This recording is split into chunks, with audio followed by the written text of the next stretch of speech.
Hey, good afternoon, everyone. Welcome to the BX Sports Jedi Network Bronze Bomber Strike Back podcast with Chris the Flash with Flash Sports. Good afternoon, Chris. How are you, buddy? I'm good, Kev. How are you doing?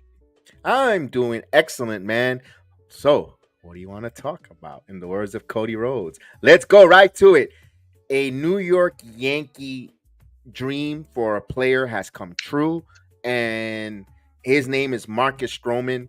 We all know from childhood, a local product from Long Island, gets to sign with the New York Yankees, and it might not be to the pleasure of the fan base, but we'll talk about the fan base in a minute.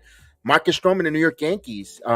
First we see CM Punk returns to the WWE. Has hell frozen over? It sure seemed like it because, yeah, like nobody expected it. I mean, all reports were saying Snell got a contract, and then boom, Stroman. Indeed, and it's a good deal for the New York Yankees. They're averaging about $18 million for a starting pitcher, under 400, under 4 ERA, sinker ball. He's going to be an innings eater. He has also a 30-year option. If he goes over 130 innings, it'll kick in 2 years. Not a bad starting pitcher. I understand it's not the sexy names like the Corbin Burns, Dylan Cease, even Blake Snell coming off a Cy Young award, but you need these kind of pitchers in your rotation to eat up innings and save those arms. I understand as we'll talk about all the positive here first. The sinker ball. You want to keep the ball down. You have to have a good defense up the middle defensively. Volpe just won a Gold Glove. Your center fielder is either going to be Judge, Dominguez when he returns. The second base, if it's Glaber, if he stays on with the team long term, Peraza. Your thoughts on Marcus Stroman? Do you like it? You don't have to agree or disagree. We could agree to disagree. Your thoughts on Yeah. Marcus Stroman with the New York Yankees? Well, I'm gonna be honest. There's like a couple ways you can look at this. At first, I didn't like the Stroman signing because I feel like Yankees are gonna use that excuse. Oh, we can't sign this player. We can't sign this player. We over the luxury. Blah blah blah blah blah. Excuse after excuse after excuse.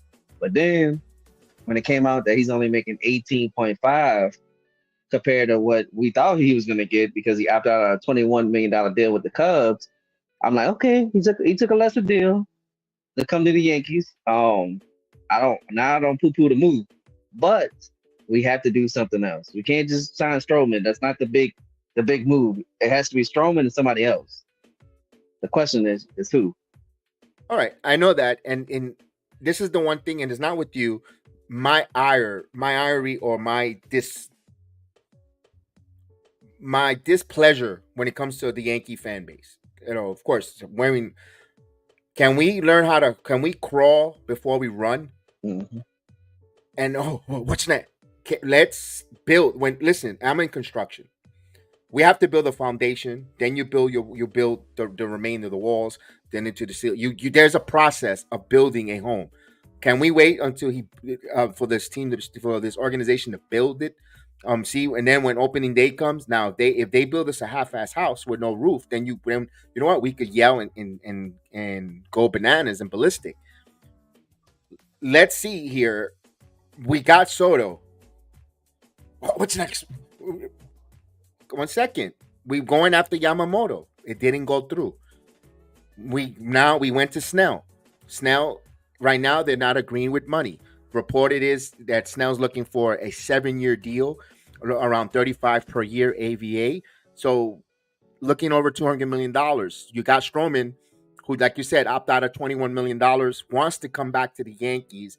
Um, got it for 18.5 with a 30-year option if he hits these goals. Good job. Phenomenal job there. There's still money here to be made. There's still money to be spent for the Yankees. This is not a finished product. The Yankees met up in Tampa with their front office, Cashman, Steinbrenner, everyone in the office to find out what is their expectation and game plan for this upcoming 24th season. If there is there a threshold, did House say, you know what, let's make more money because right now the Dodgers are looking like they're making us look inferior. and there is a Steinbrenner is gonna has his dad a little bit in him. How his dad wasn't going to be outbid or outsold. He's going to, you know what? Let's spend some money.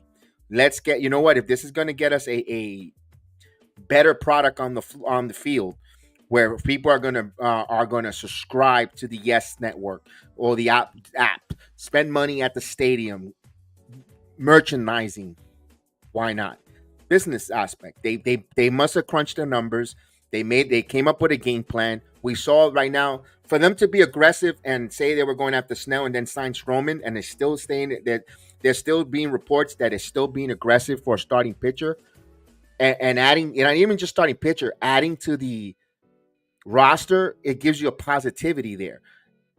Now let's talk about the fan base that doesn't seem to embrace Marcus Stroman. We've seen people that the Yankees seem desperate. Be honest, did it smell desperate from the Yankees to sign Stroman? To be honest with you, if you want to look at it that way, I feel like both of them wanted to be desperate. I think Stroman wanted to be a Yankee, and it seemed like the Yankees wanted Stroman. So, I mean, I feel like it was bound to happen. I mean, when Cashman, said what he said, to be honest with you, if you look at what Cashman said on face value, our defense wasn't that good for Stroman because Stroman's a ground ball pitcher. So you got to look at it. Our defense is a lot better now. So when we signed Stroman, now I don't look as oh man, they hit the crap out of Stroman. I mean, now you got a Gold Glove shortstop. We don't know who's at second yet or a third. They said DJ, but then we don't know because they still got to make moves. Not only that, behind the plate, Aiden. Salute, Aiden. What's up, Good Aiden? to see you. Good to see you, pal. And of course, you totally abandoned the channel, but that's okay, Aiden. We love you, pal.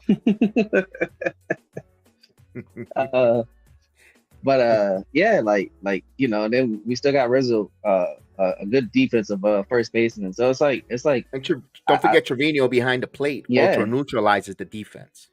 So this team is a lot better than 3 years ago where Cashman said, "Oh, he can't help us," because that's what people keep bringing up. Right. And you can't blame Stroman for feeling the way he felt because it's like, wow, a GM was really going to tell me I'm not meant to be on the team. So of course Stroman got in his feelings and said some stuff. But who doesn't get mad and say some crazy stuff? But then it takes years and maturity, and then he humbled himself. I'm glad you mentioned that. You said maturity, because 3 years ago, if I ask you certain things you would not be doing 3 years ago that you do today. Same thing here. Mm-hmm. We all seem to mature and grow. I understand where the Yankee fan base seems to not want embrace Stroman. Yes, blocking people on Twitter, on social media could be a rub the wrong way, but I have not heard anyone say that he's been a negative teammate. Teammates love to play with Marcus Stroman. What happened with New York with the Mets? Remember, that wasn't his first choice. He was adamant of not playing or didn't want to play. He wanted the Yankees to go get him. Now, his immaturity got the best of him because, and he has to see, this is a business aspect. How are you going to let your competitor in the same division trade you over there where you could go back and just kick them in their teeth over and over? You're going to send them to the other opposing team that you're not going to see, in the mm-hmm. Mets. You're going to see maybe now once a year because they do the interleague now where they're going to do competitive balance to try to play each at least twice a series like the NBA. But before it was just every 4 years you weren't going to see Stroman as much or get that many starts. I get it. He has to see that also. That's immaturity. See that this is a business. You didn't want to, and he did pitch okay for the Mets. He also got in his feelings with the Mets because the Mets didn't want to return him back. They didn't want to give him an offer to bring him back, and he pitched well. He wasn't going to win a Cy Young award. He was serviceable. He is an innings eater, a pitcher who's going to give you innings, who's going to give you a quality start, and is going to put his team in a position to win.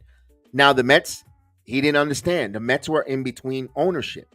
They didn't know who they're going to sell the team when he was on there. And Cohen might have just got there, and he wanted to go big fish hunting. And Stroman didn't fit that timeline for the Mets. He got in his feelings, said negative things about the way the organization ran. He never said anything about the players, his teammates. It was the organization. Now, if you're right now, if you're someone tells you that you're that you don't fit my club, you're probably going to be a bullpen piece in the postseason. You're not a difference maker. It kind of bothers you because you're out there Mm-hmm. busting your butt. You know, going out there and working as a professional. And I understand him in a way. I understand where he's coming from. And I understand he has to grow up a lot from blocking people on Twitter. Maybe he just wants to disconnect from all the noise. Then don't have the social media account. That's all. If you don't want that, because you're gonna get the criticism, even if you do fine. Let's say you pitch 6 innings, gave up 2-3 runs, but then you lose 4-3. People are gonna get mad. Oh, Stroman never wins because there's always gonna be someone complaining about his pitching performance. He has to block that out. The kid is from Long Island. He's a local product who wants to play for his local team. They show him when he was a kid wearing the Yankee getup. I get that because I could identify myself when I played baseball. Always until I couldn't play no more, and I realized I'm not going to make it to the professional level. And, I've always wanted a dream putting on pinstripes, play for the Yankees no matter what. We all have that, either for whatever team you are, Mets, Yankees, Cubs, wherever you are, wherever's your hometown and the team that you love. We all dream as a child and want to play for them. He's actually living this dream. I applaud it. I commend him. I'm happy that he's going to be a Yankee. He wants to come home and pitch. He's going to be motivated. I think he's going to be really good for the Yankees. Now, is he going to win a Cy Young award? I'm not going to limit it. I'm not going to, I don't expect it. But man, he's going to pitch. He's going to give his heart out there. Well, speaking of that, and people this day and age got a short-term memory.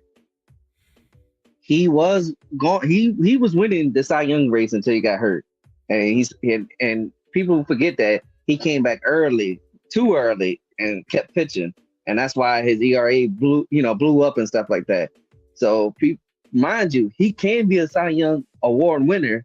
He just got to stay healthy. That's always the case when it comes to pitching. Always. And good point. We was about to trade for him. Exactly. Yeah, we was about to trade for him in the trade deadline until he got hurt. He was a pitcher that would have fit this team what they needed last year, an innings eater, along with Bellinger, and that would have been a perfect trade partner. The Cubs decided to pull back and say they were going to go. They got close to it and they pulled back. I got it. I get it. I understand that. That's fine. I think he's going to work out. I don't think he's going to be an issue. I think he's going to be a constant professional. I think this, how you change the fan base from dislike to like. Just go out there and win. Do your job, win, and you're going to be fine. I think Stroman is going to be fine. I think going forward. Now, a lot of reports. We're going to move on here. As you see scrolling down, the Yankees did a phenomenal job. Normally, we've seen years prior, even when Judge was about to be a free agent, they could never come to an agreement in that arbitration. That bugaboo word, arbitration, with the New York Yankees. It seemed like that was for the Yankees to ridicule some of their own players for not justifying coming to an agreement or paying them to what the arbitration numbers that the players want. And there was always back and forth and always left a negative distaste, especially with the Judge. We've seen in the Yankees, quickly sign all their guys. I'm very shocked. Let me throw some names out there, starting with Juan Soto, $31 million in arbitration, 14.2 for Torres, Verdugo, 8.7, Holmes, $6 million, Grisham, 5.5, Cortez, 3.95, Trevino, 2.73, Loaisiga, 2.5, Schmidt, 2 million, Gonzalez got signed. My point of this is they did it quickly. No back and forth, no discontent, especially Juan Soto got the number he wanted. Yankees agreed. That's a good sign going forward because we have to negotiate with Boris and Soto in the future if we want to continue to bring Soto back for the Yankees, Chris. Yeah, I agree. I think Cashman learned from the Judge situation.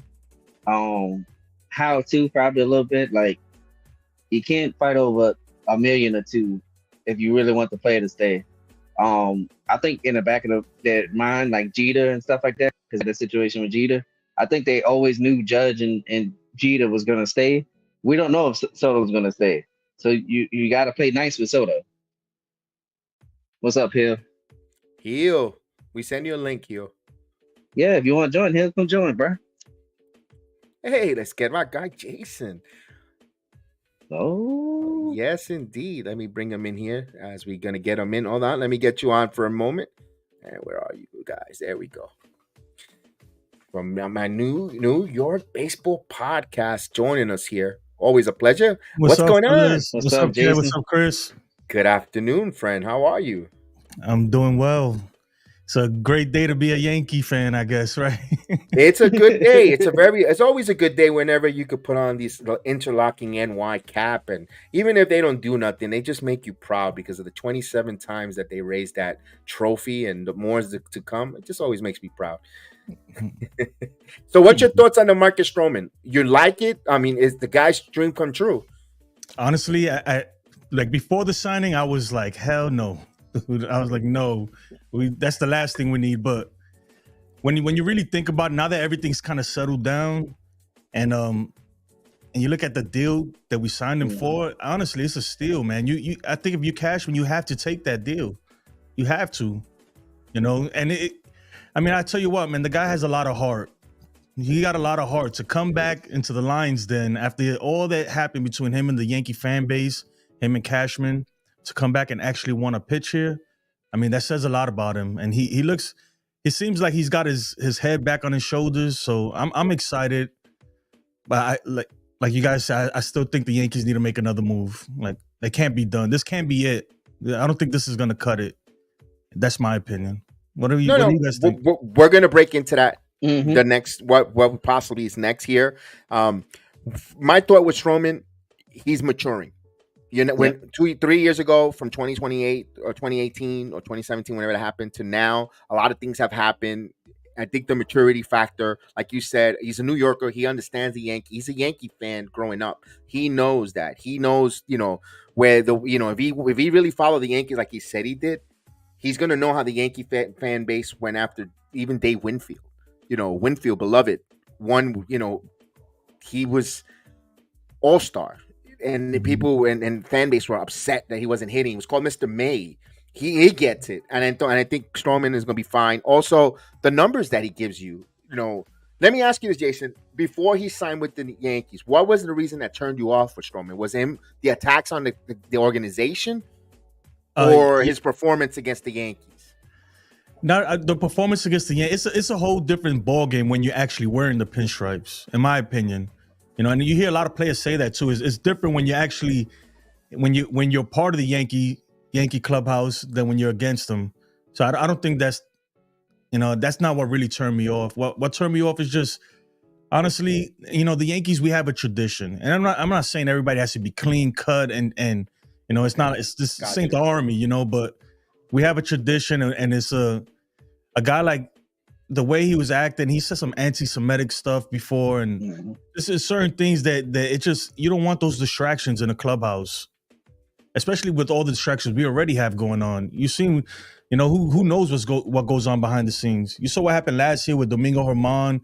You think that was the only incident? I don't believe that's the only. I believe there's a whole bunch of stuff that goes on. I mean, these guys are people at the end of the day. You get a whole group of people, millionaires at that, huge egos, and you put them together, and people clash, personalities clash. It's like any other job, not everybody's going to get along. And he's very outspoken. But you know what? I think he looks like he's got it all together now. I'm pretty sure they had a conversation about this before they even signed him. I'm pretty sure that they spoke to him and said, look, if we sign you, then, all this stuff, you can't do this no more. There's not how the Yankees do it. They like to keep things in the house. Even if there's drama going on, we don't hear about it as fans most of the time. So all that Twitter and all that stuff, it's got to stop. And I'm pretty sure Judge spoke to him. And so honestly, I'm excited, but We need someone else too. He can't be the only guy. He's not a difference maker, in my opinion. He's a good pitcher. And Go ahead, Chris. My bad. I was about to say, and I want to say this too. Like, basically, what we're saying is we don't want the attitude on social media. We want that attitude on the field. Exactly. Yeah. You know, like that shuffle that he did with Soto. I love that. Right. You struck him out. You know, you did his move against him. I love that type of attitude. And I wanted to say this too, before you got on, Jason. There's 2 points you got to look at this. The last person that said he was a Yankee fan to put on the pinstripes, how did he do it with us? And his name is Garrett Cole. And I'm not trying to compare them two, but I'm just saying, when a person really wants to be a Yankee, they 9 out of 10 times they usually perform. And then you also got to realize too that Stroman actually idolized CC, because you remember the tribute video with the ace and everything, the black ace. Stroman was in that video. Yeah. So, I mean, I feel like and look, I'm gonna give Kev his flowers. He said it before anybody. He said, "Don't be surprised if Stroman end up with the Yankees." Told you that because it fits, man. He's a local kid. Growing up, I said it a few minutes ago. You want to play for your hometown team, and you felt disappointed because they didn't want to sign you. You feel snubbed. Like, really, you don't want me? You know, it's like, I could relate a little bit to that. Where in other and then not with baseball and other aspects that I'm not going to get into details right now with that. But with the Yankees now agreeing with all the free agents here, with not the free agents, arbitration, they made it smooth. Transition, no back and forth, nickel and diming. Everyone got paid. Everyone got their raises here into 2024. They're now projected to be at $304 million right now, and the luxury tax at 48 and 358,000. That's a lot of freaking money. Now, I know you want to say what's next here. I don't know what's the next threshold, if it's 55 million, if they were to add on another X amount of million per year. It kind of tells me, I don't know if they're going to sign a free agent pitcher, or do you think they're going in that trade market before, because right now, let me put this even quicker, better. If you're the Central Division White Sox, and you're seeing already the Guardians saying they're not going to trade Beaver, Cease, and it sucks because both National and American League Centrals, those divisions are weak. Why give up quality pitchers when you have an ace there that you could probably win the division and get that playoff money? I mean, you think Burns and Cease are going to be moved? I could see them trade deadline if the teams tank or they go and they start off terrible, but I don't see it before opening day, guys. Yeah, I'm with Corbin Burns. They're gonna move him eventually. Probably, like you said, probably not before opening day, but he's gonna get moved. He is not re-signing with the Brewers. Right. He already went to arbitration through the whole trial with them, and they pretty much disrespected him. So I highly doubt, unless they give him a ton of money, which they're not. They're actually trying to cut payroll. So they gotta trade him eventually. So that might be something we look forward to later if we in a position where it's like, hey, somebody goes down and we're like, we need a guy, then he might be a guy that we can get. But with Dylan Cease, I think the White Sox, they just want a lot, and a lot of teams are not willing to bite. That is a lot. Mm-hmm. And with the whole Beaver thing, I mean, I can understand that the Corbin Burns and Beaver that you might want to trade them during the deadline, but I'm telling you right now, if y'all asking for the moon for Cease, and say if Cease has a bad first half, his trade value keep going down. Now I can see them trading him, because I think the worry is if he goes to another team and the team didn't give up what they wanted and he pitches good, that's what they're gonna be mad about. But it's like, maybe a change of scenery for Cease, because Cease did have a good year, last year or 2 years ago? So maybe a change of scenery, it might do him some good. So I think that's what the White Sox is hoping, but you're not going to get what you want. You're not getting Spencer Jones. You're not getting Dominguez. You're not getting our pitchers. Like, I'm not saying Cease's not a good pitcher, but he's not like a Corbin Burns type pitcher or even a Shane Bieber type pitcher. Oh, I think he's better than Shane Bieber, to be honest. At this point, Oh, at this probably. age, yeah. At this But point, yes. all time, no, because Shane won a Cy Young. I don't see Cease win a Cy Young. Yeah, but he won it On a during the decline, COVID though. year. I still count that. COVID year, I don't man. care. I don't care what nobody said. I still count COVID. We played too. You're right. But prior to the COVID, he was having that same type of stuff, though. Yeah, he's just good. Yeah. Mm-hmm. I don't think I think the Indians. I think not the Guardians. Excuse me. Yeah. it's man. Anyway, I think they're gonna. I mean the AL Central is an easy division. I think they're gonna see where they at. If they can make the playoffs, they're not trading him. You know. But if they come the trade deadline or the middle of the season, if they're not even in it, then he's gone, man. They're gonna trade him. So unless somebody gives him a better deal. Because the Guardians got a new hit manager, so they want to give him something to show. Give him an ace or good pitching with Beaver to see what he could do, if he could make something work out of that in a weak division and get them going. And because you want the first thing if you're the Guardians, you want your manager to get off on a good foot. No. Mm-hmm. And if you start taking away pitching and gutting his roster, he's not going to last long. And maybe there's him taking that over Francona. I need some players. You got to leave me some players. Maybe they have that agreement when he signed. So it'll be interesting to see how they'll do that. For the White Sox, I don't know what the hell they're doing there. They seem like a puzzling. So I don't know if they will give you that. Hold on. And I think that's going to be trading deadline stuff. Hi, Heel. Hey, what's up, Hill? Yes, Burns is better than Shane Bieber. Burns would have done what Shane Bieber did that year, actually, and arguably a lot more better. The AL Central is so weak. People forget that. And that was during a COVID year where basically you face nothing but your division. Thank you, Austin. Yeah. Hey, what's up, Jigga Man? What's up, Jigga Man? Dropping by and liking. Jigga Appreciate Man. you, man. Thank you so much, Stranger. Good job there, man. What's up with our Jets, man? We got to talk some Jets, Jigga Man. It's over for the Jets, man. But we got to rebuild this team, man. I know. So we saw they have $304 million payroll. Now, reports from Heyman, they made an offer for Blake Snell. What do you think? I think that's on the table, man. I do not put it past the Yankees because I don't think Montgomery's coming to the Yankees. He wants to go to Texas. Yeah. Also, the state income tax, he's going to make more money. And let me ask, and I know I should ask this question before.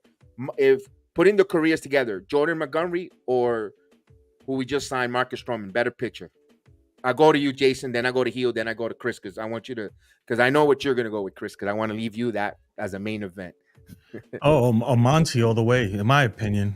Monty's a beast. We saw what he can do when in the big time, in the World Series, man. And it's funny because when the Yankees traded him away, it was like we didn't think that he could be effective against the Astros. And it turns out that he's the most effective against the Astros. So. This gentleman did right here. This gentleman right here who went on a tirade like a little child when they got that hack Vader. Heel, your thought? If you saw my report, from what I can't remember who reported it, and I can't get my phone right now because it has to say Nightingale. Yeah, Nightingale said that the Yankees basically made offers to Snell, and Snell didn't like the offer. So that's what led up to the Stroman deal. Is that they backed out on it. So then they started to pursue Stroman. So I'm going to say that, I don't see the Yankees signing Blake Snell to this point. Because I think Stroman was their backup plan if they didn't get Snell. I think it was kind of like an emergency backup plan. Not that's one reporter, not what other reporter says. They said the Yankees are still they're not stopping Joe Sherman. right there. Yeah, Sherman. Yeah, go ahead, Chris. Yeah, go for it. Yeah, Joe Sherman after the Stroman signing said they're still not out on Snell because there's only two markets for Snell, it's us and the Giants, and they even said if Snell brings his asking price down, which he could because ain't nobody giving Snell 7 years, So I think him and the Yankees, I think they're gonna meet in the middle. So I still think it is a possibility that Snell does come to us because he said it out his mouth. He wants to be a Yankee too. So it ain't just like a one-way street. Oh, it's the Yankees just want him. I think they just need to talk it out because that is a negotiation stage. Is I'm gonna offer you a contract. You give me your best offer. I'll give you mine, and we meet in the middle. So I still think they still play with for Snell.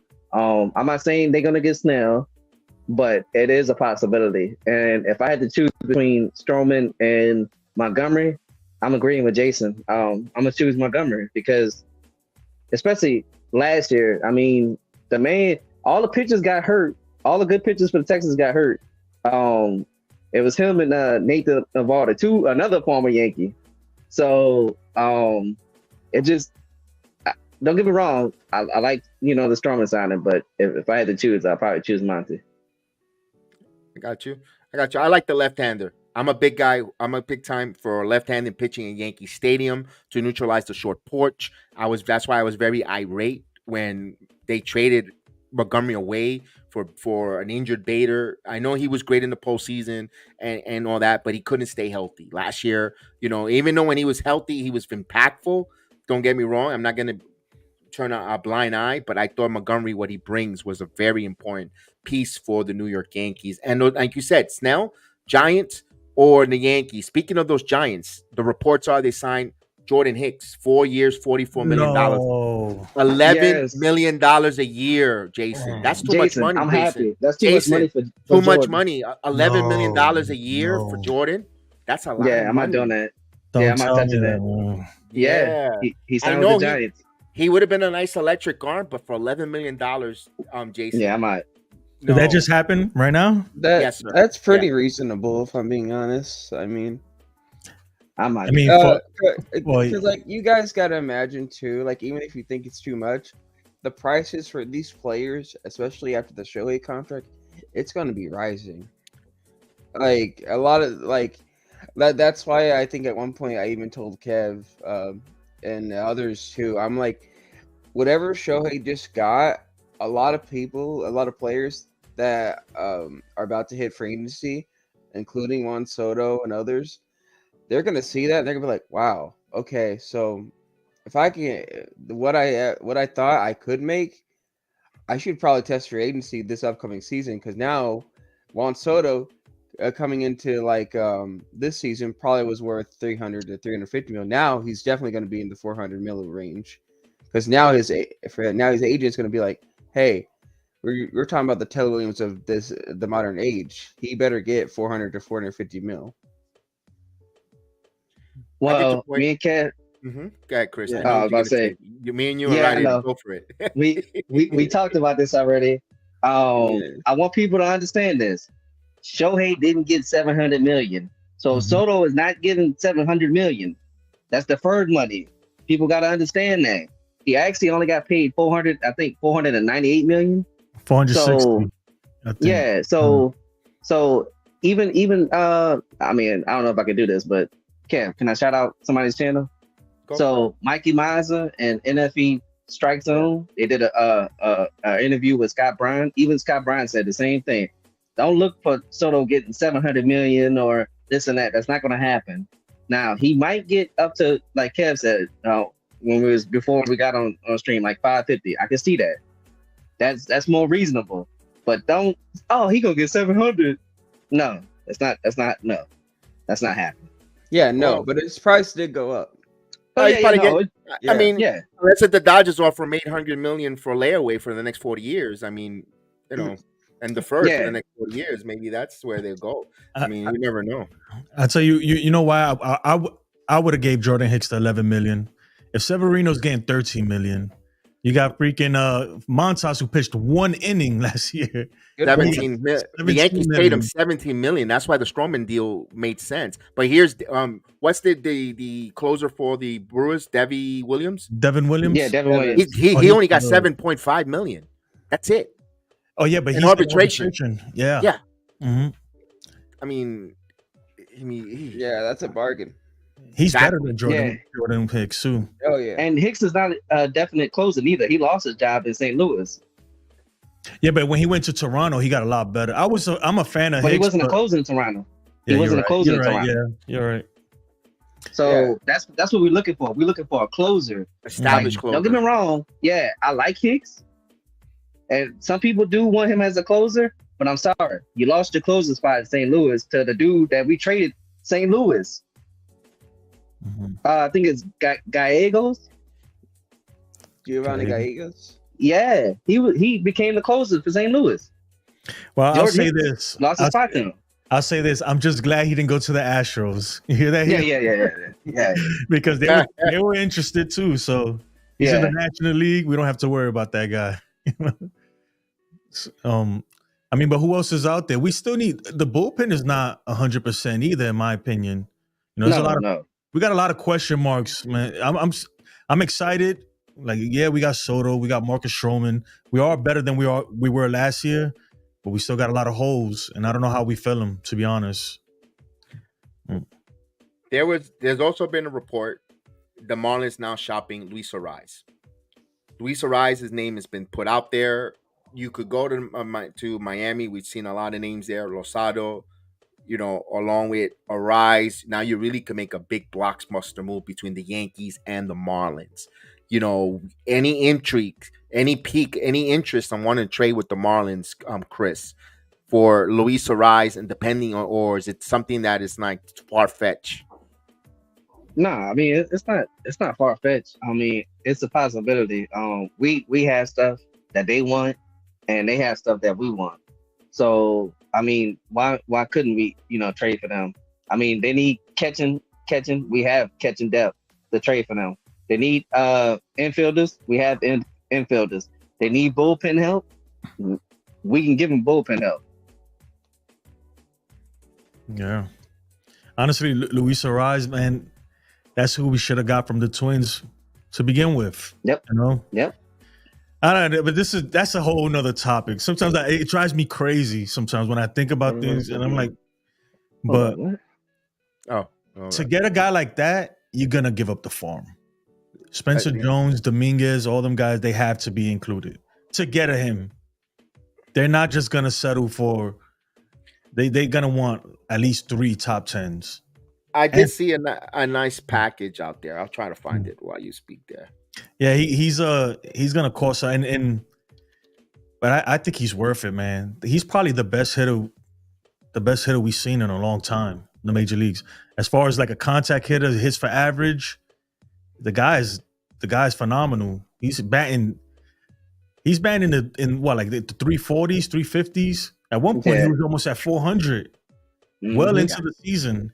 Yeah, you don't see that anymore. That is like not heard of in today's age, the way they play baseball now. So I'm all for it. But supposedly in this modern day analytics, he doesn't translate, yada yada. You know, the hits, the high batting average, which to me, I'm like, yes. You know what? Modern day analytics said that what's this guy? I can't even remember his name. That the guy that we traded from, oh my God, I'm drawing a blank. But modern day analytics said a lot of guys are going to be good, and we get them, and they don't. It doesn't translate, man. Yeah, you talking about Gallo? Yeah, Joey Gallo. There we go. God, God, you're in my mind, Chris. I swear, I was like, God. I forgot him already. I got PTSD from Joey Gallo. God, that was bad. Speaking of modern day analytics, I wanted to tell you guys this. So here's something I want you guys to take into consideration with the Marcus Stroman, and I don't think I heard anyone talk about this.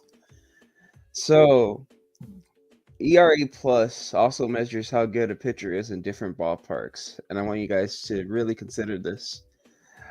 And this is one thing that's kind of concerning. But not too concerning because it is above average. So Marcus Stroman last season actually had an ERA plus 113. If I'm not mistaken, I'll even check again. 113, which is actually good, but that was in a division with bigger ballparks. So now that he's coming to a division, minus the Orioles, that has like smallest, smaller ballparks, does it concern you that he might have a Carlos Rodon effect? It wasn't a Rodon. Rodon was help. It wasn't ability. Well, Rodon did good. I mean, like when he was with the Giants. So coming in with the Yankees, I mean, let's be honest, it did affect him pitching at Yankee Stadium. Like Yankee Stadium is a double-edged sword. Yes, it can help your offense, but it can also not help your pitching. I mean, he's a Yeah. ground ball pitcher, so just keep the ball on the ground, That's it. and I think you'll be all right. At that point, the size of the field doesn't really matter, you know. It, Here, don't ruin this for me, man. I'm happy. He's not gonna throw no wet blanket. I'm on this. looking it up. I'm like, what's going on? No, don't throw a wet blanket on because he's been under 3. He's gonna give you over 130 innings plus.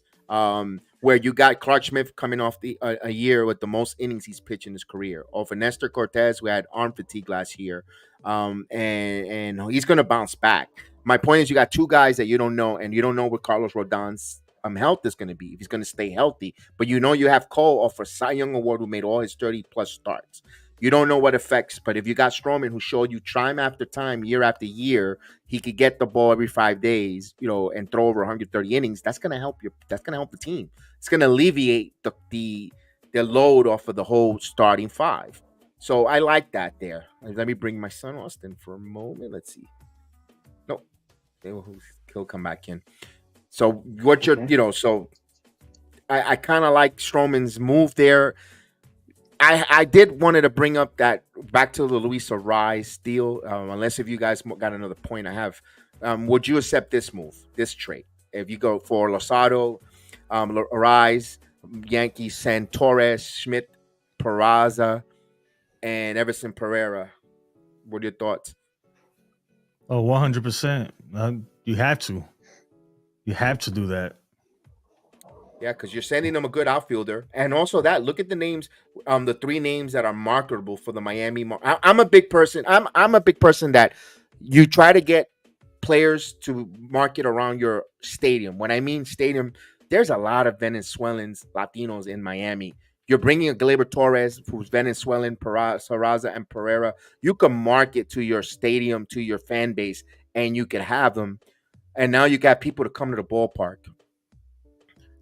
But I don't think the Marlins would take that. No. I don't think they'll take that, to be honest. I'm 50-50 on it. And I want to say this too, Kev. And Jason, you should feel the same way. I don't want Luzardo. That's another A's pitcher. I'm sorry. Anytime we trade for an A's pitcher, they do horrible with us. So if we're gonna trade for one of their pitchers, I want Cabrera. Switch Luzardo with Cabrera. But then you got to throw in a Spencer Jones or Dominguez in there. No, Cabrera's gonna be less than Luzardo. They want more for Luzardo than Cabrera. Really? Yeah. Right. I don't think they'll do it because Luis Arraez is worth a lot more. Yeah. No. Luis gonna give you the better return. Yeah. But Luis, I believe, is a free agent at the end of this year. What's up, Austin? What's up, Hey, Austin? can you hear me? Yes, we can. Yeah, we get you. Okay, do you already know Rice? I'm surprised that Rice is even offered, or the Marlins are entertained that, considering what he did last year. I mean, great the Yankees could get him, but I mean that package. I think who was it? You or Jason mentioned the package or the suggestion. I like the idea. I mean, I would definitely what? I'll definitely do it. But the Losado, Arraez for Torres, Schmidt, Pereira, and Peraza. yeah, I mean, if Marlins, I would definitely do it to get Arraez in, a pitcher from Miami for sure, definitely. But I don't know. Maybe we are trained for Arraez for Gleyber, and Gleyber's a free agent just like Arraez. Now, the Marlins perspective, I mean, Yankees obviously Arraez is a better player, especially contact wise. I mean, I'll be happy if the Yankees got Arraez. I said that same thing because I said that to Chris. I said, why would you want to give Gleyber's going to be a free agent too and Arraez both? Kind of like canceling each other out there. But I said, I guess you mentioned that maybe the Yankees pick up that out of that $14 million, half of that, $7 million, which that's what Arraez is getting in arbitration anyway $7 million. So why not keep Arise? That's why when I heard that from the reports, it made me raise my eyebrow. Like, it doesn't kind of make sense unless if Marlins really wanted to get some prospects. But out of all those you're gonna get Clark Schmidt, who could call his starting pitcher, throw him in the bullpen. I mean, I don't see. How old is Luis? 27, I think. 27. If he's right? 27, that's why they're not gonna pay for him. He's gonna get a big contract. Trust me. Oh, And you know how cheap the Marlins are. You know what it is? The Marlins are broke right now too, man. They're doing bad. They can't even. They're averaging about like 9,000-10,000 fans per game. You got AAA ball clubs doing better than that. So Right. I'm pretty sure that their budget is not.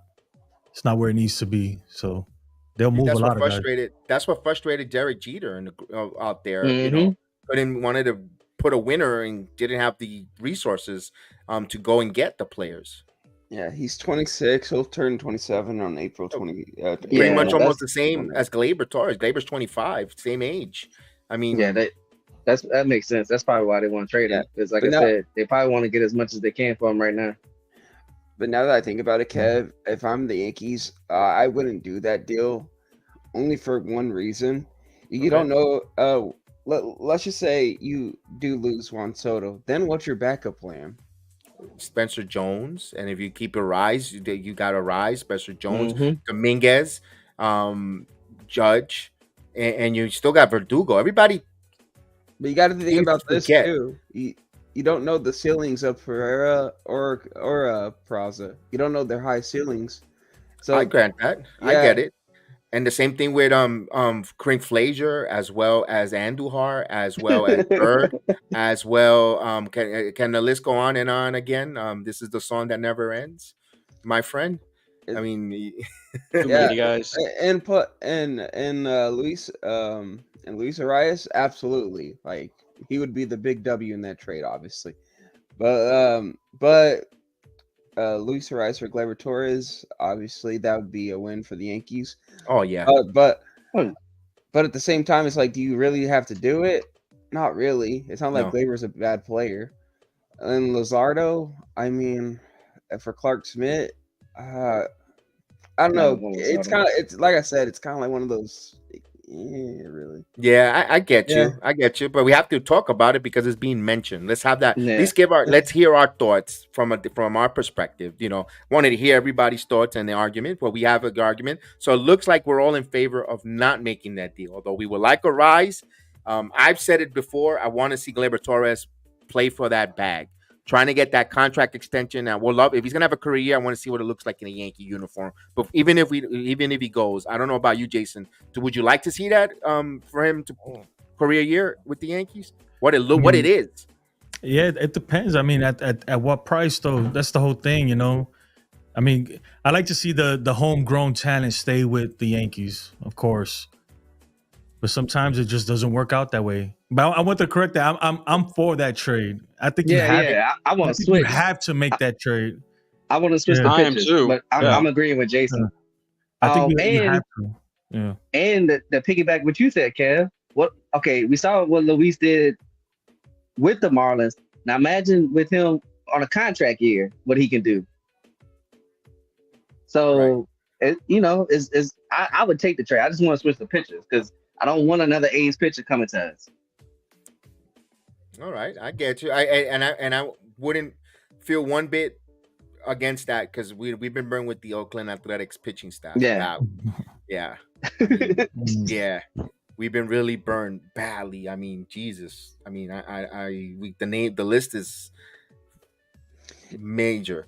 Now we'll see what other bullpen arms. The Snell deal. I'm thinking the 5 years at $35 million. Ooh. He That's just what won. He's just coming off a Cy Young award, and look, listen. He just won the highest honor in Major League Baseball, Cy Young award, and we were willing to give a Japanese player who never throw a pitch that kind of money. $35 million for 5 years, though. That's way too cheap for Blake Snell. But he's looking for $7 million, and I wouldn't give him $7 million. No, we offered him $5 to I think $150. He either wants another year or he wants more money. So that's 30 million. If it takes 6 years, I'm doing 6 years for 180. Wow. I'm doing it. I'm giving him the 6 year, and you can put an opt out if you want to. I don't care, player, team, it don't matter to me. If it's gonna take the 6 year, give him the 6 year. You did it for Rodon.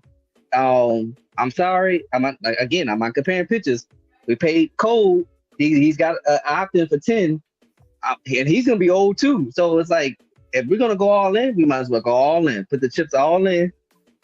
I mean, like Hill said, we don't know if we're gonna re-sign Soto or not. So this would be the year to say, fuck the cap or whatever you want to call it, and just do what you got to do to win the World Series. I mean, I understand, you can't buy a championship, but it does help.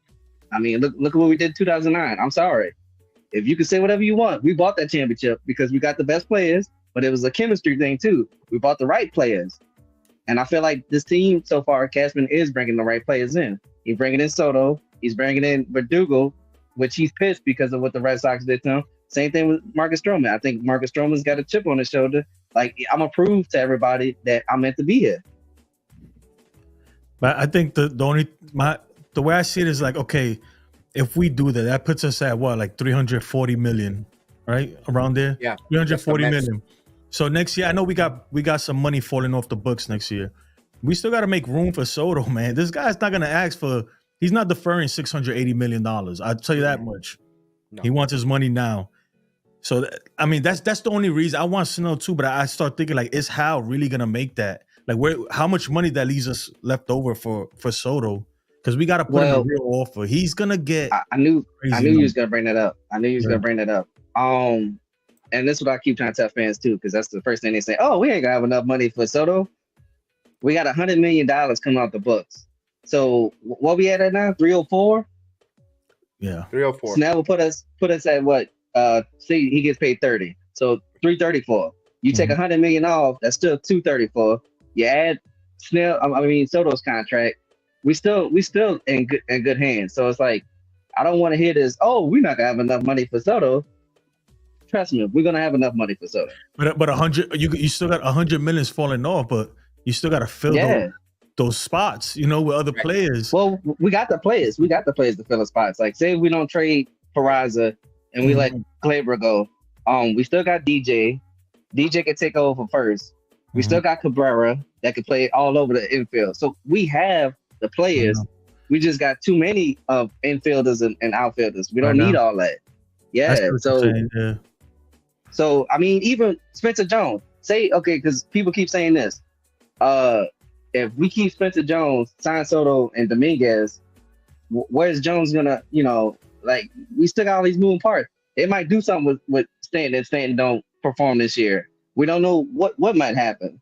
But to say that, we signed Snell, we're not gonna have the money for Soto, I just think it's BS. And if that's what Cashman and Howell thinking, what was the point of you trading King and them to keep Soto for 1 year? That doesn't make sense too. No, we know the Yankees got the money. Money is not a problem with the Yankees. Are they willing to spend that money? That's well, they're gonna have to live above. They're gonna have to live above the $300 million mark for a while. Are they willing to do that? That's my own question. I don't care. It's not my money. I say spend $500 million. Who cares? I'll say this, Jason. It all depends on what they do this year. If it's proven that they can go over 300 and we win, I don't have no hesitation that they're going to sign Soto and us going over 300 again. Yeah, that's the case. The players have to perform, and boom. I'm sorry, the buffoon or whatever you want to call him. He needs to go. He needs to go. If he doesn't perform, like he'll say, he needs to go. You have the talent now, so there's no excuse. No, Cashman did a great job. I'm sorry. Cashman does not deserve any hate this year. He went out. He not only got the player the fans wanted and Juan Soto, but he kept adding on this year. He got Stroman. He got Verdugo. He got Soto. He got a few arms for Aaron Boone too that are going to be in spring training, trying to get a spot in that bullpen. Like I'm sorry, but the Cashman hate needs to be put on the side right now. Like, if Oh, no, anything, he I'm deserves. still hating Cashman a little bit because I don't think I am no, we're not letting them off the hook, bro. No, Yeah, I agree. it took for them to fight tooth and nail for us to go Uh-huh. have a terrible season. Fair. Yankee fans screaming. It took for them to sit down and Aaron Judge to tell them whatever meeting they had that people were Right. pissed, and he came outside and started cursing at reporters at Joel Sherman. It took for all that for you to realize, for you to put your ego aside and freaking just admit that you were wrong. It's okay. Like, everybody's wrong sometimes, you know. I was wrong the other day. I said the Yankees will not sign Marcus Stroman. 20 minutes later, they signed him. It's like, what?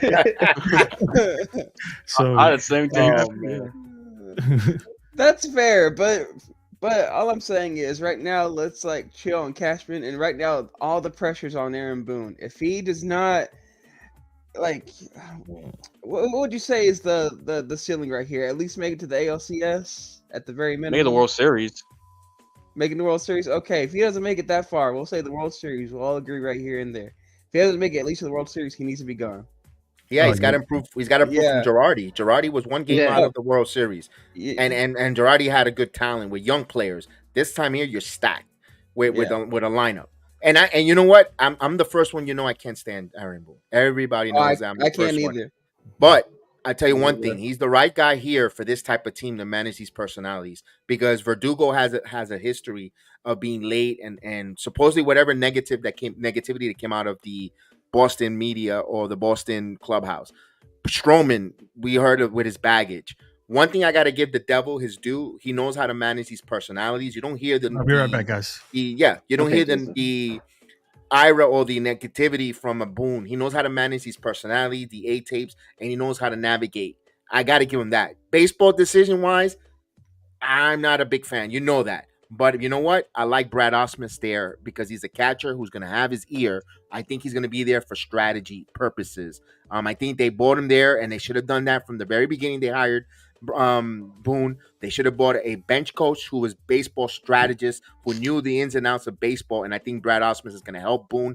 And that's why I'm not going in worried about Boone this season. Believe it or not, as much I can't stand the guy. Worried. I'm sorry. I'm still worried. I'm still worried. At the end of the day, I'm gonna use something that you would say, Kev. At the end of the day, a rabbit is still gonna eat a carrot, and you know what? He's still gonna be Dave Roberts. I'm sorry. Wow, he's still gonna be Aaron Boone because he really is. He's gonna literally be like, but I have to go do it. I have to go pull them. I'm sorry. It's already the 5th inning. I have to go pull them. That's why we need another pitcher. Yeah. Remember, his name on this channel is Buffoon. Yeah, I don't want to see that on this channel. I really don't. No, you have liberty. I'll say it. But I'm sorry. There's still gonna be those games, and it's it's gonna drive us crazy. But like we said, he has no excuse this year, and that's why I said, and this goes for both. Like any team that's trying to go after like a World Series, you have to restart from the ground up, no matter what your mentality is. That's why the Yankees should have got rid of Aaron Boone. Like, imagine like Ron Rogerson, like I keep saying with this team, that would have been a refreshing mentality with the Yankees. Like, I know, regardless of what your opinion is about Ron Washington or any manager, just going in with a fresh mindset, like completely, would have been fantastic. Instead of worrying about, man, there's that one thing that I don't know. You know what I'm saying? I get you. Yeah. I get you. But January 12th is it's the wrong time of the date to talk about the moves of a manager right now. Now he's here no matter what, unfortunately. And now it's the roster construction part of the aspect of it, because they should have done that in November. If they were going to make a move, that was the move to contemplate there. So really kind of grasping at straws for the manager, but he is on a short leash. That's why Osmus is there. If the Yankees start off a little bit off the gate, stumbling, I wouldn't be surprised if they do a quick cook there on the manager. Going in there, and they're struggling. They're 5 games under 500. It wouldn't surprise me one bit. And Brian Osmus takes over. That wouldn't surprise me. But we'll see what happens here. Any other names out there that the Yankees could pull here? Montgomery's not coming here. Montgomery isn't coming to New York. It's Snell right now, and I don't know. And you say, and Jason, I'm listening to you and understanding that payroll. If they do get Snell here, I mean, they could go cheaper in the future, especially if they want to bring it. But if they want to bring up players to play like a Peraza at second, like Labor walk, they're gonna save money there. Rizzo comes off the books. You also behind the plate, you have Austin Wells. You could probably, they're gonna have to go younger if they want to, and from the minor leagues if they're going to pay Soto. But one thing I'm going to give an encouraging that I thought encouraged the arbitration meeting. They met at 31 million. There was no haggling. There was no disconnect, or they were saying, "No, we're not going to pay you. We're going to pay you 29," and no, I want 34. They got 31. They agreed. That's a good thing because that means they can negotiate and things are going to move quicker in the off season. I was encouraged with that. What you guys thought on that? I think I don't think the Yankees had a choice. Honestly, if we really serious about re-signing Soto, we don't want to take him to arbitration. Like we can't, we couldn't do that. And I think when we got Soto before getting him, we already knew we was expecting 33 million. So 31 million. I mean, I was expecting 33 million. 31 million. That's a plus to me. I think he's worth every penny in my opinion. So you got to give it to him. Absolutely. And I was telling this to Kev too. If you look at Glaber was supposed to get more than what he got. Right. So I mean, I don't know. I could see them like Mike was saying, like Snell is a possibility. Don't get me wrong. I mean, since we signed Stroman, I would rather trade for a pitcher. But if Snell still isn't out there, why not go for the juggler? Austin, your thoughts there, Austin, on the pitching market there. Should they trade for, or should they go for Snell? I know you're not a big fan of Snell either. No, I'm not. No, I think he's a little bit overrated, personally. I know he had the Cy Young Award season last year, but everything between the two Cy Young Awards and piss poor, to be honest, with Snell. So that's why I'm not a big fan of them getting Snell. I think they should get in a trade, particularly maybe during the season, maybe when depending like what happens with other teams like Cleveland or Miami or even the White Sox or Milwaukee. Try to get one of those guys, Burns and Cease or Bieber. I'm pro Bieber personally. Well, everyone, that's just me. I think Bieber's perfect for the Yankees. I think Burns might be the better pitcher at the moment. But what I was gonna ask you guys this: what are your thoughts on Josh Hader, considering the Yankees don't have a closer and he's still a free agent? And I'm surprised no one has signed him yet. Maybe his asking price. Yeah, he bounced back 2023.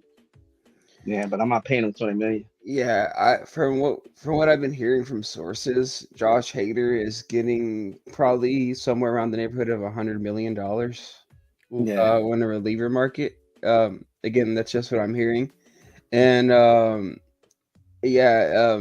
obviously he's worth it because back in Milwaukee, sometimes he would pitch 2 or 3 innings as a closer.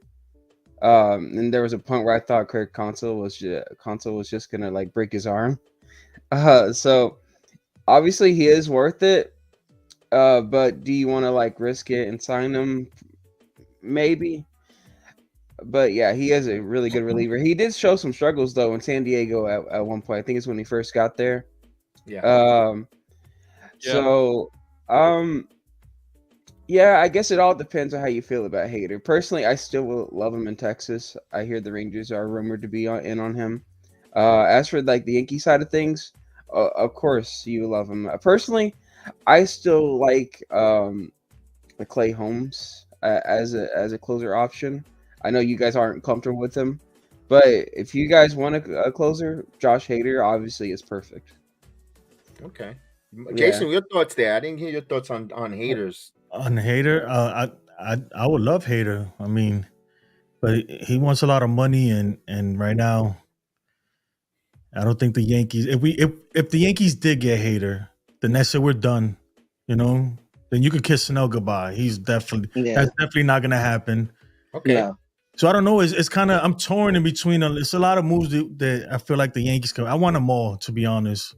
They're not Pokemon. They're not Pokemon, right? We can't have them all. So I'm just, I don't know. Yeah. What do you think, Kev? Well, Chris. Well, Get No. Chris, and then I was I'll about to go say, after. yeah, I was about to say, I agree with Austin. I mean, I was one of the first ones to be like, let's get Beaver because of the Matt Blake situation. Matt Blake is the one that actually found Beaver and made Beaver to what he was. And the Snell situation, look, I'm gonna take the Cy Youngs out of it. Look what he did in the postseason, especially against the Dodgers. He got pissed because the manager took him out and he was performing. So I don't just look, oh, he won 2 Cy Youngs. I want to see what he could do in the postseason. And he produced in the postseason. Regardless if it was the COVID year or not, like I said, we all played. So it's still worth it to me to be like, yeah, he could still produce in the playoffs. That's what I want. That's why I don't mind Montgomery. Yeah, Montgomery might be so and so in the regular season, but he proved himself in the playoffs. Yeah, I think if you're the Yankees and you want Monty back, you just gotta swallow that pill that you were wrong and forget that trade and bring back Monty. I don't want I don't want Williams. No, I don't want Monty back either. I don't want Imani Yeah. back. No. If I want a lefty, if we're gonna go lefty, just go ahead and just Monty get Snell. pitched like an ace though in the World Series, and I saw first. It's not that. Yeah, It's not that. Yeah, it's not that. Mm-hmm. It's like, well, look, when you have a pair of sneakers that you worn already, you're not gonna take them off and discard them and then and then put them on again. Once you take out, you're gonna go for a fresh new pair of sneakers, man. And the Yankees going back to him, I don't think that's gonna work. Well, what do you not trust? Is it just like with him and Boone or stuff in Yankee Stadium, or he's gonna the minute he has a couple bad outings, he's gonna start doubting himself. Like, I can't do it here in New York. I rather. right. It's a mental thing. I rather. it's like me with Aaron Boone. It's like if I asked the panel here, would you like to get Sonny Gray back to the Yankees? No. Exactly. That's the same thing what I feel with Montgomery, despite the fact. But Monty's a World Series champion. Sonny Gray is not, though. It's not that. Okay, so this is what Kevin's trying to say. This is what Kevin's trying to say. I know what if he's trying Monty to say. comes back, if Monty comes back and he has a couple bad innings, you know what Cashman's gonna say? I told y'all. Or the fan base. It's kind of hard to say I told y'all when Monty's walking around with what. But that's with another team. That's not with us. I know. It's still different. It's and it's you know what it is too. Here is that it's a broken relationship already with the organization. That makes more sense. Everything. It's like it's almost like being in a relationship and she cheats or something, and then to go back that's tough, man. I'm so and a lot of people not willing to do that. Or money embezzlement, like the money isn't there. The money was mismanaged, miswasted, and then you're back, and you're not gonna trust the person with money no more because they make bad decisions, and then you're not gonna trust Monty to go out there and give you quality pitching because you knew he couldn't manage the money right, and he couldn't pitch well in New York, and that's gonna always be in the hamper your mind. That's why if the move that they want to do, if they want to shore up their bullpen. Because we know that the modern baseball, it's only 5 to 6 innings, and you need a super bullpen. Do you rather go that route and get we got a 5 starting pitchers already locked in? Do you go for the jugular bullpen now? And look, I'm gonna put up right now in the graphic the Yankees. Where is it? Their starting rotation. Here's their starting rotation as of right now. It's gonna be Cole. Hopefully Rodon bounces back, gives you 25 starts. Stroman, Cortez, and Clark Schmidt. And you're telling me you bring in a Hader, or I know you would have liked Jordan Hicks. This is where Jordan Hicks would have made sense along with Hader, because now you're making a super bullpen. For now, you could shorten the game. Because especially with that lineup that they're gonna have, they could shorten the game up and go to the bullpen. But your thoughts here, guys? Bullpen, go for the super bullpen, or you want that one more arm? This might be a hot take. But I would actually put Clark Schmidt over Nestor. I trust Clark Schmidt right now more than I do Nestor Cortez. There's nothing wrong with that. It's not a hard take. Because regardless, Clark Schmidt made over 30 starts. Nestor, a little arm fatigue for pitching the most innings he ever pitched. And last year was an effect of that. That's not a hot take. That's facts. You trust, because you saw also Clark Schmidt get better as the year progressed, guys. Yeah, so I wouldn't put Nestor Cortez. I would go Garrett Cole, then Stroman, No, And then it doesn't we're done. matter. It doesn't matter. These are the 5 that Yeah, you're gonna yeah. throw out. Yeah, It yeah. don't matter Okay. who's 1, 5, 7, 25. Okay. These are your starting pitchers. Would Alright. you want to? This is what you're gonna have there. Would you want to up? Do you think there's upgrades there, and then, or you might upgrade the bullpen, I would and sign. you're gonna get the final outs? I would sign one more starter and then put Nestor as a long reliever in the bullpen. Because like Nestor, in my opinion, has to earn his spot back again in the starting rotation. That's just the way I see it. I was thinking, why we don't just kill 2 birds with 1 stone? I mean, we keep saying trade with the Marlins. Don't get me wrong, I love Snell, and maybe if we didn't sign Stroman, Snell, and then we probably could have did that. But since we signed Stroman, call the Marlins. Like I said, they have pitching. We have the infield and outfield depth, and let's make a trade. We can get one of their pitchers and one of their relievers, and make a deal with them. Or I seen Mike talking about the Mariners. Same thing. We have what they have, and they have what we need. So it's like why not kill 2 birds with 1 stone? We can get a pitcher and a reliever on one of those 2 teams. Or what about this is what I want to see. Like, what about with the Guardians? If we could get a Shane Bieber, Austin's gonna love Shane this. Bieber Classic. Shane Bieber and Class A, or with the Brewers, get Corbin Burns and Devin Williams. Yeah, that's what I'm talking. You kill 2 birds with 1 stone, and you're done. You're pretty much. Let me ask you this. Let me, Jason. If we do that deal, are you including Spencer Jones in that deal? And Chris is gonna hate this, man. I'm honestly, yeah. Why not? It depends which one. Which one though? No. If you're getting both of those players, both of them are coming back to New York. I would try everything I can not to include Spencer Jones, but look, I'm not married to any of these prospects, man. These prospects, you know what it is? I'll tell you right now, Chris, that we've seen so many of these guys come up, and we're like so high on these guys, and they don't pan out. So I let that go years ago. I'm like, you know what? I'm not gonna really I'm gonna manage my expectations when it comes to these prospects. Until they get up here. Like Dominguez, I love because I seen him up here. I seen what he can do. And Spencer Jones, I like him too, but who knows, man? He's playing in AA right now. Like we don't know what he's gonna. I hope he pans out. I know one thing for sure. He's not gonna be an outfielder. He's gonna have to find another position. With the Yankees, if he stays in this organization, if we sign Soto, where is he gonna be in the outfield? So he has to move to first base. He's too big to play third. He's definitely not playing short or any middle infield. And right now, the kid, I like the kid a lot, but he strikes out a lot. So he's, Are we talking about Spencer Jones still? Yeah. Or are we talking about John Carter? Yeah. No.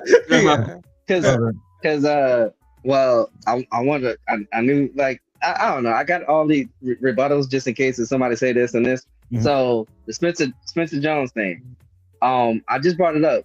And people. I think Yankee fans also said this too. If Stanton doesn't have a good year, in my belief, Hal's going to eat that money and let Stanton go. And if Stanton leaves, that means Stroman's going to be the new DH. But you can flip him. You can rotate him now because Soto's a lot younger. So you got Soto, Spencer Jones, Dominguez, and Judge, and you can keep flipping them, and they don't always have to be on their legs in the outfield. So there is a possibility. And I'm not saying I wouldn't trade Spencer Jones. It's just for a 1-year Corbin Burns, and we know he might not sign back with us. I don't want to trade Spencer Jones for that. Now, don't get me wrong. If the right deal, like say the Marlins, if the Marlins want to trade us Perez, like I told Kev, like Perez reminds me of Pedro. If they want to trade Perez and a bullpen piece and a pitcher, you can have Spencer Jones. You can take Spencer. I don't care because now we got 2 young pitchers and a young bullpen piece.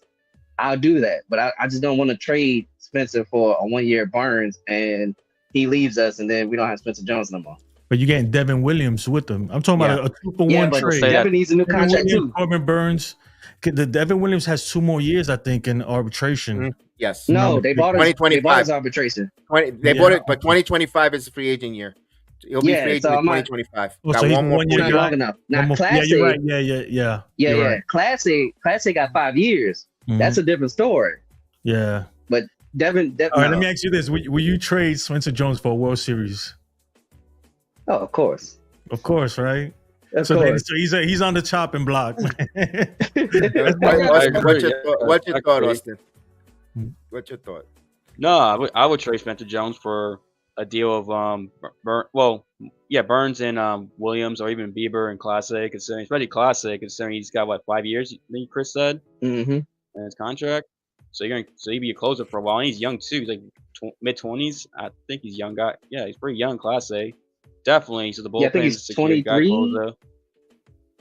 Exactly, 23 already proven. These prospects, you don't know. I mean, we've been burned by so many prospects, and I was thinking about since 2000, there's only been like 3 Yankee prospects that have really panned out since 2000.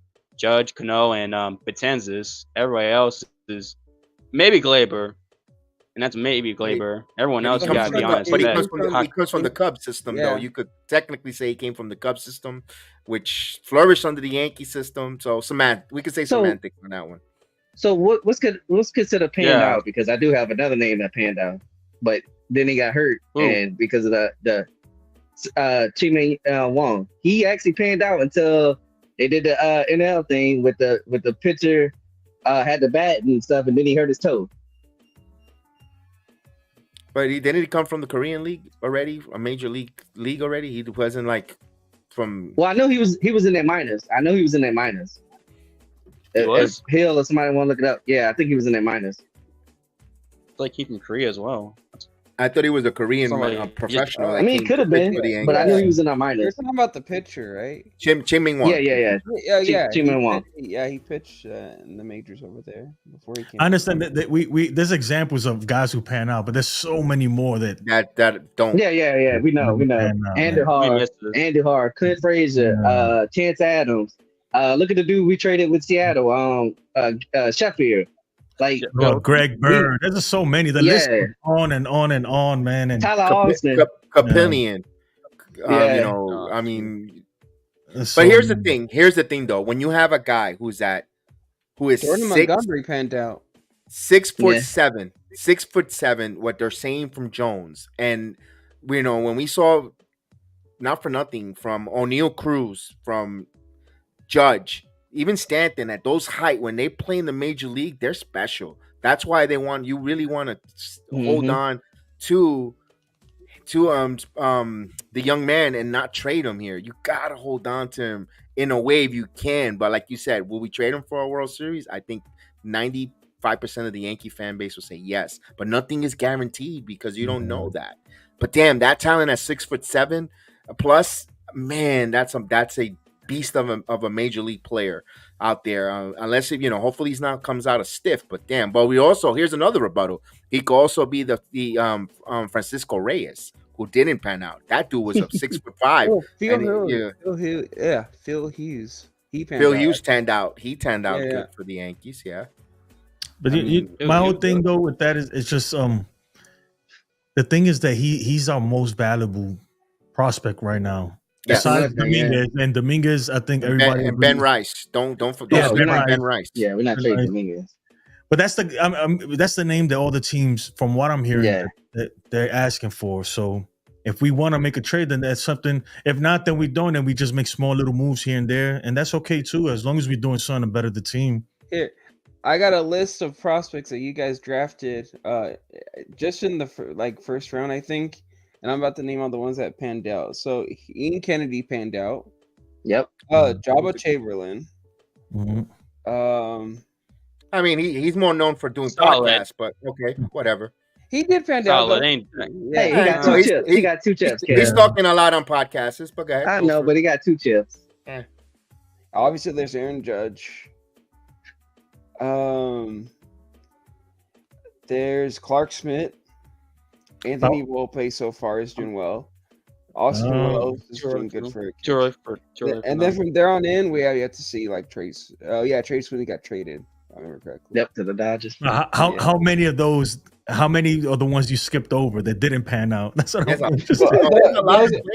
Those guys scrolling. I seen him scrolling his finger. I see it too. Aaron Judge. Those are ones that we haven't. Those are ones that we either haven't seen like pan out or I haven't seen come up yet. Like here, I'll name all the ones because I think this is only first round. Dude. Well, I want to say this too. While you're doing that, Hill. Oh, Mark Like, Pryor got drafted by you guys. The only That reason was why I when they wouldn't traded him trade, away for a World Series. Yeah. Yeah. the only reason why I wouldn't trade Spencer Jones is like Kev said with the special, but people got to realize is he was actually a two-way player.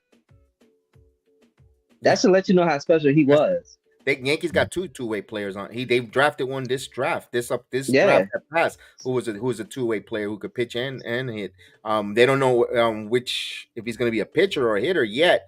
I remember when they drafted him last year in the MLB draft. They were talking about him there, and they did get, but they're not ready yet. They're in single A. They had a really good strong draft last offseason that passed in 2020 and 2023 when in the draft for the MLB. They did get some good names. But I don't know. Clubs are not ready to, they're not that much of a scouting report. They want to see one more year in the Yankee development system before they become hot commodities. We saw they got rid of Trey Sweeney, who was another name that can't miss prospect up the middle shortstop. He's in Anaheim. So, you can't give away your whole farm either. You got to build something because, especially the $300 million payroll, you're going to have to plug in some of these kids, to alleviate the cost and get back under the luxury tax. Remember, I know it says World Series or bust, Yankee fans. I know we want to go with that, but next year there's going to be a hell of a crops of pitching. Walker Buehler, Burns. There's going to be names out there, guys. You got to be careful. You don't want to blow your whole load here in 2024 when you have a really good, decent team here right now. Yep. That's true. That's why I think you should focus on bullpen help then. I want to. Spencer Jones is actually. Quick. Oh, no, go ahead. Spencer Jones is actually working with Aaron Judge's hitting coach, so I think he's going to cut down on the strikes. You know what? Too, I think when we signed Marcus Stroman too, we had to give up a draft pick because he turned on a qualifying offer. So that's gonna, that's another pick. Thank you, Ruben. If we sign Blake Snell, that's 2 picks. 2 top picks, so that's your first round and second round. Yeah, he has because he was offered the qualify offer. Yeah, that comes with Yeah. So maybe you do go for that. And again, I want to thank for Ruben. He's the Burns, Wheeler, Fry. There's going to be a lot of good names out there as well. I know we don't want to hear that, Yankee fans, because we want to win it this year. Because especially capitalize on Juan Soto in your lineup. But damn, that's why I would make a trade. I just learned something new. Yeah. I just learned something new. Apparently, you guys drafted Garrett Cole in 2008 at a high school, but he didn't sign. Yeah. We knew that. He went to college. Yeah, he went to college. I'm talking about guys who went to the farm system and came up. That's what I meant. Not like guys drafted and then didn't. Oh, this is all first round draft pick. It's the same thing. It's the same thing with Al Leiter's son. That's in your system. He drafted by the Yankees. He went back to college. Now he's with the Rangers. I think we lost him. Yeah, I think. Nah, he's on mute. He's on mute. Yeah, he's got to take care of business there for a moment.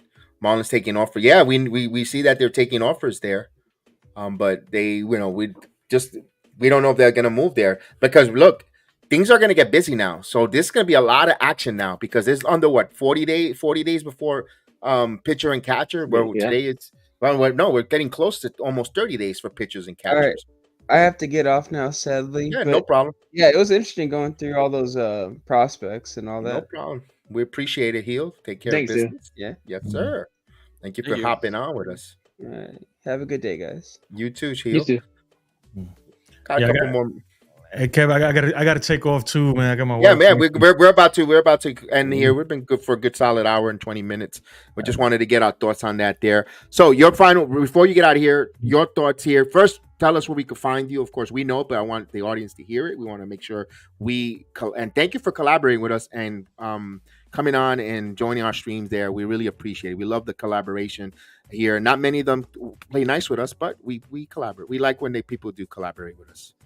Oh yeah, you can find me on Twitter is J_Soul SOLE 23, and I just started my own little podcast thing on YouTube, and the name is right there, New York Baseball Podcast. But if you look up my name, Jason Custodio, CUSTODIO, you should be able to find me.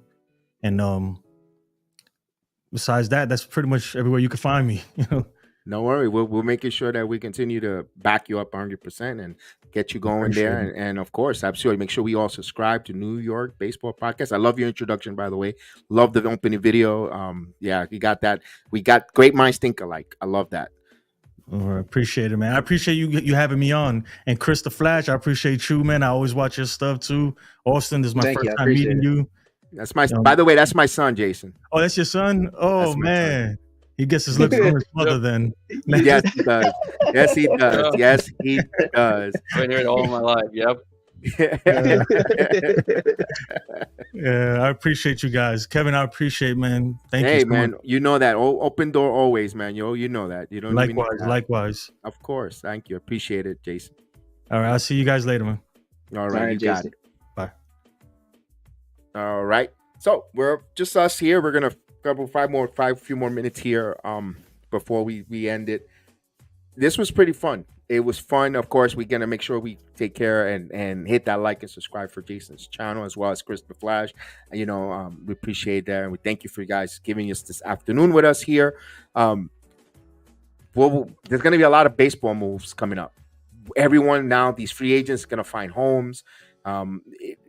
There are going to be some moves. Teams got to know their budget now that arbitration is out. And now teams going to make decisions on what their payroll is, if they want to cut payroll, what players become expendable, not expendable. This is where Cashman, I say, does good work. Finding, of course, bargain basement moves or these depth moves where you think, the Tachmans, the Wandy Peralta.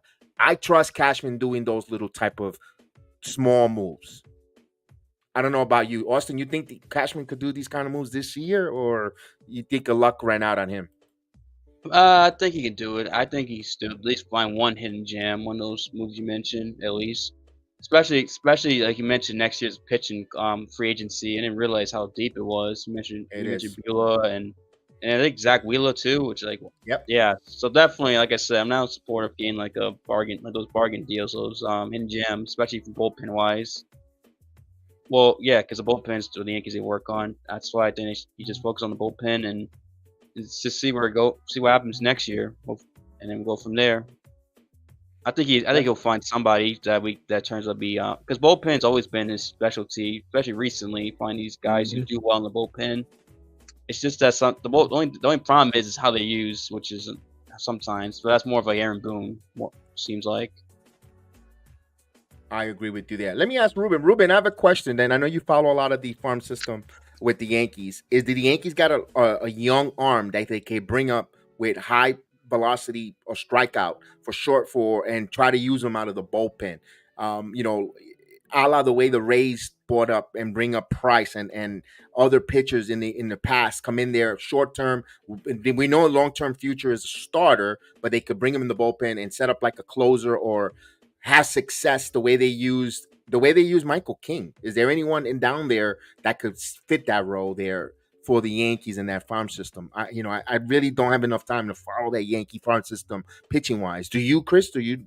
Is there a name? We actually, you probably know who he is. He pitched for us and he pitched pretty good until they kept bringing him up and down. That's Luis Hill. Ooh, I forgot about him. He's been throwing off the mountain, posting videos. You're right, Chris. Mm-hmm. You're right. So I wouldn't be surprised. I would give him a chance, or like Beater. I'll give Beater or he said it too, Luis Hill.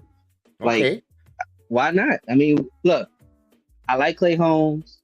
I don't see Clay Holmes as a closer. I see him as a actually I can see him as an 8-inning guy, which that'd be perfect for him.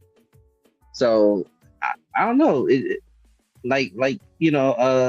Austin said, like Cashman is good at bullpen stuff. It just depends on how Boone uses everybody. If he could finally get his head on straight and use people and take people out the way he needs to take them out or keep them in, I'm telling you, this would be a whole different talking point.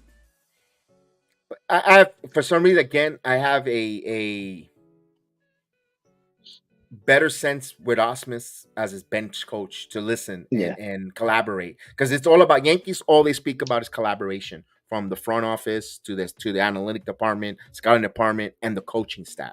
So if you have a Brad Osmus who sees something, who is a catcher by trade, and sees when it maybe knows the signs of fatigue, or maybe he just talks to the catching, and catcher to catcher with either Trevino or Wells, whoever else on the and says, look, if you see a pitcher doesn't have it, just let me know. Give me a look or something, and he could tell Boone, I don't think this guy has it tonight. Whatever the case is, I feel a little more for some reason this year. And I don't like Aaron Boone as a manager, but that Osmus move just kind of got me tranquilo, calm, despacito. I want to see him, manage now, and I think Clay Holmes is going to start as the closer. I'm okay if he starts, but if any of these young players, young kids, start pitching well, where he could leapfrog and get better as a closer, because they never done it before. You don't want, with all that expectation, you don't want them to feel the weight and start overthrowing. That's what the arm injuries come out too for these young players. That's why I don't want to anoint these young guys immediately as a closer. I would like them like a la Mariano Rivera in '96, 7th inning, just be a dominant specialist. They didn't rush him to close, although he was better than Wetland, but they still let Wetland do his job. I think Clay Holmes will stay there, and I think I would like one of these young guys to emerge as that in the season. I'm hoping that happens. We get another Michael King. I could see Gomez maybe. I don't know. I just threw that name out there, just throwing the name in the dark. I know there's a lot of high expectation on Beater. I've heard his name being mentioned a lot, so we'll see how they go. All these guys are pretty proven AAA and basically MLB ready. That's great, because maybe they could save money. Maybe they don't need to make these moves with these other pitchers, overpricing, keep it at 300 and use these young players and have it ready. That's talking about using your farm system to your advantage, and having your cake and eat it too. Let's say they pan out, then they have a plethora of riches, and they got their own kind of mini Atlanta Braves system, bringing players up and winning. I mean, that'd be in a perfect world scenario. We'll make it. Hey, Ruben. Yeah, go. Ruben, is Davy Garcia still in the system? Yeah, what happened to him? I don't. He started a playoff game against the Rays, and then he just disappeared from the face. He went to witness protection plan after that one. Me and Kev think he could be a good bullpen piece, and, I agree. I think so too. That's right. No, he was part of that Kendon Middleton trade, right? He went with that Middleton trade, didn't he? Oh no, really? Man, he was so young too. He was young. They found him a home. That's right. He went on that Middleton trade. Thanks, Ruben. Oh, and I liked it. I liked him too. I really liked it. They messed him up. Davey Garcia. He had that flair, that pizzazz of himself, like conductor. I don't know. Who he could have been? Personally? He could have been, if they didn't mess him over with the whole thing. He could have been a Marcus Stroman, same size, same pitching repertoire. Like he could have been Marcus Stroman, and they messed him up by we're gonna pitch you for an inning, and then we're gonna take you out. And you should have never did that. For Hap. Yeah. I know. Ian crap. Yeah, that was. He sure did crap his pants. That was bad. Yeah. I do like Luis Hill as a bullpen guy, because at least last year, I think he should definitely get opportunity in the bullpen, because he's already pitched a decent amount of innings last year, and I think he's a starter too. I think he's definitely something to help the Yankees bullpen. I like Luis Hill a lot personally. Luis Hill could give you innings, maybe 2 innings, if you need it. I like Luis Hill too. Weaver is low key good, $2 million. Yeah, that was a good deal. Weaver was a good deal, but man, when I hear that Weaver, I think of Jeff Weaver on pitching against the Marlins.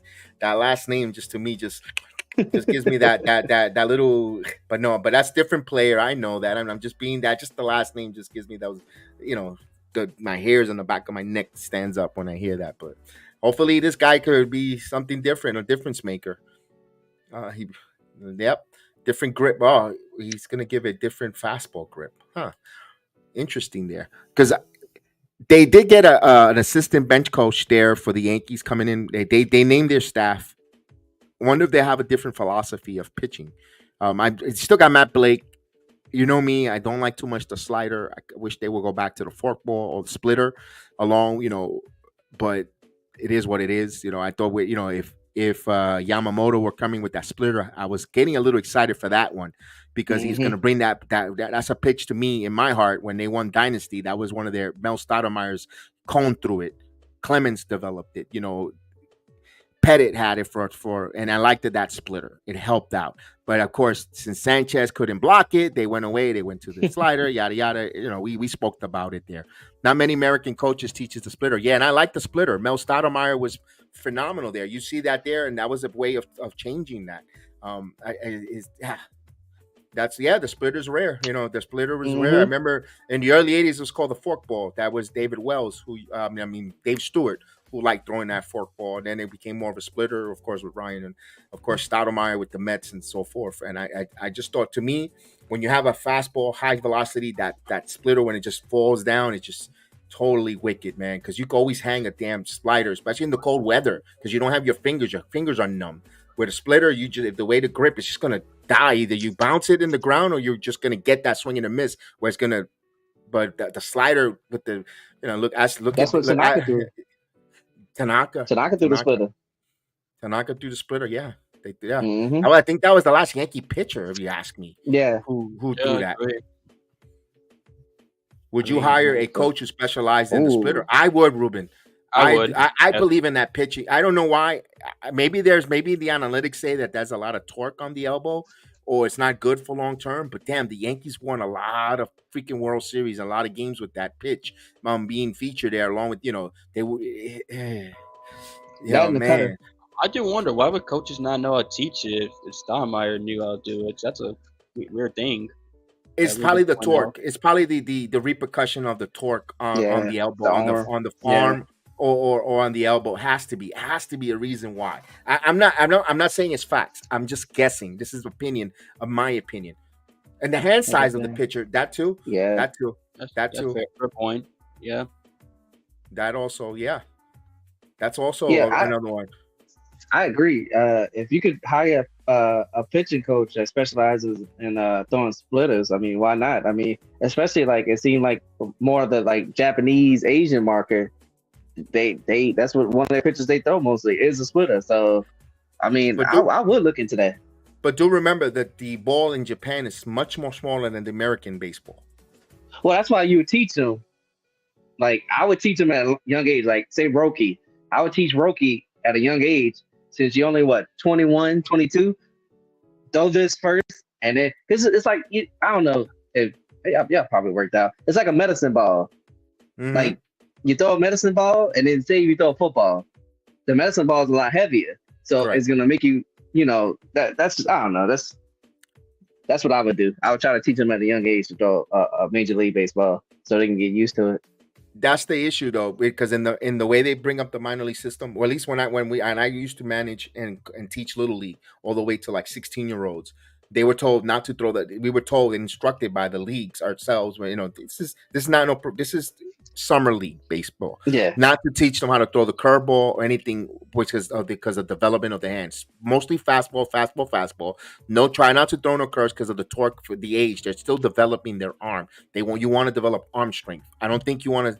It would be wise to start teaching them there. That has to be probably in Class A or rookie ball league if you're going to introduce that kind of pitch there. Then again. You have so much investment on these young players, and when you draft them, can you really afford to set them back a year if they have to get Tommy John? That's the slippery slope that you open up there with that forkball. But they did it before. I mean, what changes now? What changes is Kev too.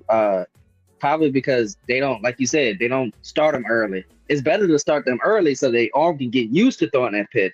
If you all of a sudden, I'm gonna wait to go to college and throw a pitch, but then you got somebody doing it since probably, I'm not gonna say middle school, say freshman year in high school. I feel like their arm is gonna get used to throwing that pitch. But if you just fast tracking and trying to do it at college, or say you're in the minors and you're trying to throw it, you might be at risk at getting Tommy John surgery and stuff like that because your arm is not used to throwing it that type of angle. That's why I would like to start them early so their body can get used to it. Just like the pitch, the innings pitch. If you're not used to throwing a lot of pitches, you need to work your way up. If you throw a lot of pitches like Nestor did, look what happens. Arm fatigue. He's not used to it. So you gotta let that body get used to it first. You can't just say, oh yeah, throw 180 pitches. And you think the next year he's gonna be fine? No, he's probably either gonna get Tommy John surgery or he's gonna have arm fatigue. And a lot of thing was, of course, anyway, pitching our arms, a human body is not known isn't meant to be throwing the ball like that anyway. No. The torque and the velocity that we put on our shoulders and our rotator cuff, we're not meant for that anyways. So that's a crazy how they used to Yeah. not. Here, maybe we're overtraining, because we used to hear a story Could back be. in the old day. Guys would have not just they'll just not pick up do anything until spring training, then they'll pick up a baseball. Now these guys are all season program. Austin, I mean, what's your thoughts on that one? Fair point. I think maybe the guys are overtrained because, like you mentioned, they wouldn't pick up the baseball till spring training, but now they keep throwing, just wear and tear, and then eventually it's gonna pop or something's gonna tear. They need surgery. Also, guys are just throwing the ball harder. You notice a lot of guys are throwing 100 Yes. miles. Where back then, Yes. like I remember when Chapman started throwing, that was like super rare. That was what made Chapman stand out back when he was in Cincinnati, was the fact that he would throw consistently 100 miles. But now you're starting to see more guys do it. More guys are reaching high 90s. Where like back then, if you went mid 90s consistently, that was like special. Like in the 90s, for example. Now it's like everyone's throwing like high 90s, 100 miles consistently. Guys throwing harder. That's probably the reason why guys are probably getting hurt more. Maybe you don't see the splinter. Now I'm thinking about it. Now I think maybe that's it. Overtrain, like you mentioned. Maybe guys just throwing the ball harder too. Yeah, could look at one of the greatest pitchers in the '90s, Greg Maddux, 93 miles an hour, I believe was his top velocity, but it was location, in and out. Moving it inside, outside the location. Glavin you could say was a soft tosser, and as later down, but he got a lot of strikeouts because the location. It's about location, your accuracy in the location. But damn, these hitters are so much quicker with bat speed. I think that's where it deterred the pitchers now to want to throw even faster and harder, because of the bat speed and the control that some of these athletes have now. I mean, oof. Pitchers got to throw 90% through the game and ramp it up 100% when needed. And used to be that way less injuries. Yeah, we heard that Fair from point. David Cohn. That was a big thing on David Cohn. We'll say D Rod. He would say, you will get stronger and you always heard that you will get stronger as the game progressive. You didn't come out there blazing and throwing. That's why I believe maybe that's why some of the pitchers don't go no more than just 5-6 innings. They're fatigued. They're wasted. Maybe that's another reason why they're as well. And guys, before, if you were relegated to the bullpen, you was a failed starter. You will pitch 3-4 innings, and that's a different era of baseball. But it's still 3 balls. It was 4 balls and 3 strikes. It's still the same game. That's true. I mean, most people forget. Go ahead. Sorry. No, I was about to say, people forget Mo was a starter. Yes. So, like, I don't look at it as a failure. I mean, look at Mo. I bet you Mo wouldn't trade with his career for, say if he threw one perfect game and that was it. I guarantee he loved his career. I mean, he's the best closer of all time. Yeah. And he only did it on one pitch, the cutter. I mean, he had a hell of a fastball, and then he developed the cutter. You knew what he was doing. You still couldn't hit it. Right. Because the way he did, yeah, absolutely. Absolutely on that. And it's fun with the pitching here. These modern baseball, the new quality starts now at 6+ innings. You're not going to get the Jack Morris going in the World Series. 10 innings or 11 innings in a World Series. Jack Morris was a bulldog, and he wasn't. He didn't know to have the great stuff. He didn't have a body of an Adonis. Look at you put Jack Morris in his peak next to a Noah Syndergaard. Noah Syndergaard looked like Thor out of a movie, chiseled, a Norse god, compared to Jack Morris, or David Wells. They look like they just came out of your local tavern, having a couple wings and beers, but they pitched their asses off, and you didn't hear them getting injured. Give me the ball, I'll go 10 innings. Yeah, exactly. And I see Ruben mentioning about pitchers not doing cardio, and apparently Smoltz pointed out. I never thought about that, but now I think about that, might be a fair point. Pitchers gotten lazy with cardio. They're so focused on arm strength and maybe like mechanics, other things. They don't focus on that, even though that cardio has always been important for all sports because fatigue is powerful for everyone. I never thought that's a good point. I never thought about that till now, Ruben. Yeah, You got to talk about what the way Clemens worked out before he was a Yankee, before all the other steroids. I remember what he used to do, his workout regimen, a lot of cardio. He would stick his hand in a big barrel of rice, just grab and grab, and that was strengthening it.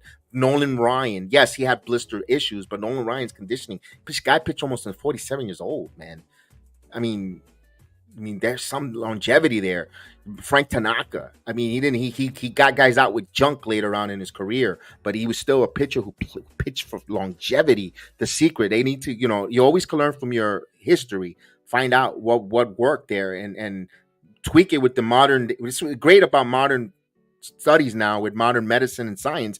You could always go to the back to the past, use a little bit of the past, and fix, make it better. I don't know. It's just us talking about it. I'm shooting the breeze, but we'd love for these guys to have longevity, and it's not going to happen. It's not going to happen. We're not going to see the 8-inning pitcher. Rarely, because 100 pitches is the magical number. Oh, forget it. They're no good no more. I think sometimes it all depends on the makeup of the game. If it's 100 pitches and he's getting better, stronger, and he's dominating, is the bottom really going to fall out? I asked that question. Yeah, I think I agree. I mean, he's getting stronger and better. I mean, yeah, exactly. Look with your eyes, not what the analytics say. Look with your eyes. He's still willing dealing, and things like that. You gotta keep in the game, obviously. Try to see. I mean, not everyone's after 100 innings is magic gonna collapse. I think too many guys write analytics and don't look at the user eyes. And that's one of the reasons why some baseball fans have issues with analytics, is that they rely too much on them. I think that's one of the worst examples is the 100 innings. I mean, not 100 innings. Excuse me, 100 pitch stuff. We take them out, or after 6 innings, instead of watching guys tell you. I mean, the worst example was we mentioned Blake Snell in the World Series, where he was pitching well, but then his manager took him out when he was still pitching well, and they ended up losing the game and the World Series. I mean, that's like the worst example of it all. It's that one. Yeah, like what I was saying with the cardio too, like. When I played in high school, that's the first thing they told us. Like, don't hit the weights, go run. Yes. And I feel like most of baseball, you have to use legs. Pitching the same way. I understand you want to throw fast, but you still need your legs. Yeah. And I feel like there's certain pitchers that know how to use, their mind, their body. And that's what makes Cole so special. Because Cole, yeah, he could throw 100, but he knows when to throw the 100. And that's why I think Chris Sale has a little bit of issue. So his legs are so thin. He has a hell of an arm, but you could see the issues with him. He's got to work on his legs. You could work this almost. Hey, some guys genetically can't get those leg muscles. But damn it, oh my God. You have a point. Wait a minute. I just got breaking news. Hold on, I got breaking news. Hold on a second. Giancarlo Stanton just pulled a hamstring, wiping his ass on the toilet. Dude, this man's Stanton really got chicken legs, bruh. I'm surprised. Like, damn. I get it. Not everyone can have big legs, but like, it's all the leg injuries. Like, makes you wonder, like, how much is he working on it? It's like, I mean, he's losing weight, so maybe that helps, hopefully. But man, it's the same issues. Like, he's got to do something different. I mean, maybe the losing weight is that difference, but yeah, I mean, damn. Shit. That's why, Austin. That's why when Chris, you broke up, Chris. Chris, you're muted. We can't hear you. Chris, we can't hear you. We can't hear you, Chris. We'll get Chris's technical difficulties working right now. We can't hear him because he got a good point. We can't hear you. That's another thing.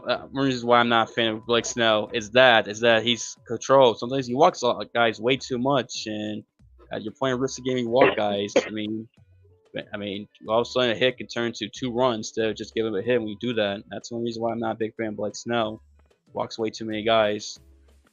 Glad, good. That's a good point, Ruben. And also the Roy Halladay point you mentioned, how he used to get his legs tired and like pitching, a lot of its legs. I think Tom Seaver can talk about that, how he has strong legs and he used to always go low. His pitches. Say something, Chris, real quick.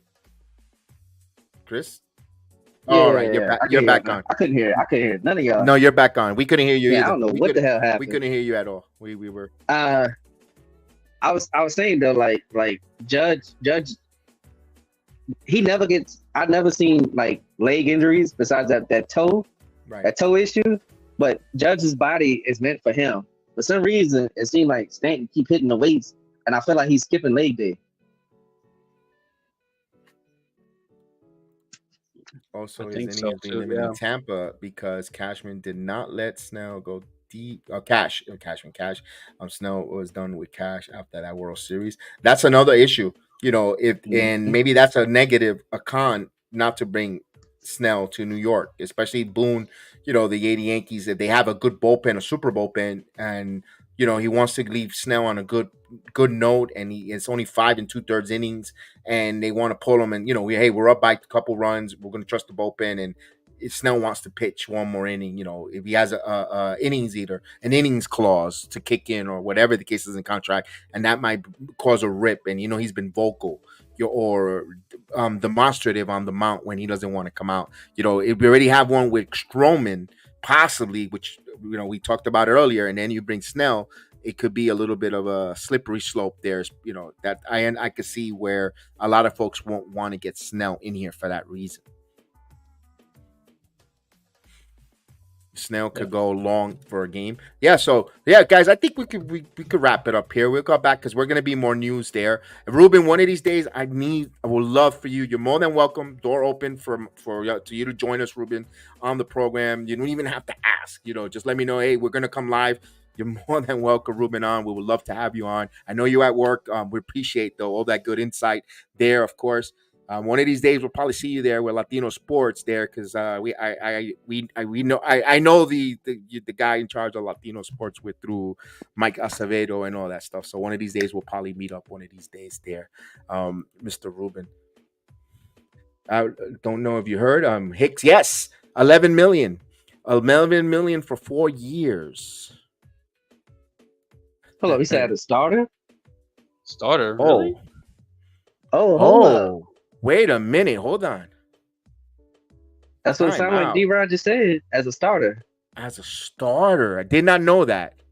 They tried it one time with St. Louis, but then I think he had like arm fatigue or something, and then they put him back in the bullpen. Ooh, maybe that's something that he wanted to do, and that's why he signed there. If they're giving him $11 million. Now it makes sense. Now, yeah.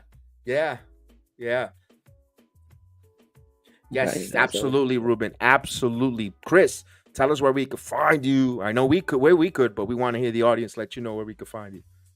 Yeah, y'all can find me on Twitter, Chris Rodrigue 91. You can find me on YouTube, Chris the Flash. I'm trying to think. Instagram, you can find me at Chris Rodrigue, and Facebook, Chris Rodrigue. All right, that's Chris the Flash. Make sure we support the channel, and of course, follow the video. His information is in the video description on the Sports Jedi Network. If you read the description of the video, it is there, so you could copy it. And I have the link right to his channel. Please go and subscribe, support. Of course, we do here. We try to get everyone over, not just a one-way street, which is a two-way street where we give the love, and we want as well as we want to receive it. So we want to make sure we support Mr. Chris the Flash. Of course, my son. Pleasure to have my son Austin from MMA Weekly. Austin, absolutely. Tell us real quick of the UFC 299 and 300 coming up. Oh yeah, I mean, I'm doing a video. I am gonna record video about that because 299 is the road 300. UFC 300. Dana White deserves to be criticized up oblivion for that big announcement, and those fights were announced. 299 is, first of all, I wish I can go Miami for that card because that card's stacked, and like I said. It's the real 300 to me. And I'll talk more about it in my video. But yeah, it's 300. I mean, I'm still excited because it's 300. Because this is a sport that 20 years ago was having a hard time getting on TV. Now they're doing a 300 pay-per-view. It's pretty incredible, the UFC. But yeah, but still, it could be better. And I think so. I'll make a video about that. All right, make sure we check that out here on the Sports Jedi Network. That's my son, along with Chef Dan. But right now, Austin is taking that MMA and grabbing it by the horns there. I have a quick question. Is Brock coming for 300? Nah, probably not. Okay. Ain't he going to WrestleMania? They're talking about, but he could do both. They're talking about him being at. I would not at do. 300. I would not do both. That's a mistake, considering like, especially if he's wrestling what Gunther. That's the rumor. I don't know if that's true or not. That's what I hear. And then We you're don't then you know. MMA fight like the next week. Nah, that seems I would not don't even know. try that. All I right, guess they all right. would have to tune in to the Halo podcast, huh? Halo Ring Hero podcast. the Ring to find out, podcast huh? and MMA Weekly with Austin. Yeah, and of course, definitely. And of course, tonight we'll have SmackDown watch along. If you like wrestling, we're gonna have the wrestling watch along tonight. Crystal Flash will be there as well. We do all WWE watch alongs. We do also talk about all the different upcoming wrestling cards, and then we have Nick basketball Saturday night against the Memphis Grizzlies, and any other Knicks or any Yankee news that pop up. We'll do an emergency podcast. And of course, I don't do too much. I don't do too much of the Yankee off season too much. I don't want to give too much hypotheticals. I want to talk about all that. Yo, D-Rod, it was a pleasure in that chat. Thank you for supporting Chris's chat. We really appreciate it. Thank you so much. Awesome. Aiden, good to see you, Aiden. Good to see you, Aiden. Well, I hope we see you around the channel here. And of course, Joey P1, of course, Ruben from NY News. Please check them out. Absolutely. Of course, we had Jacob Man. We had Mikey Mazda, Fortrain Espresso, Semelo, Lamario. We thank everyone that joined us, that listened to us. Heal for coming on. Jason, again, check his channel out, please. I'll make sure I'll re-update the description of the video so you can follow him as well. And of course, follow us on all our social platforms. Guys, enjoy your weekend, your Friday. May the sports be with you. I am BX Sports Jedi saying, see you later. Peace out.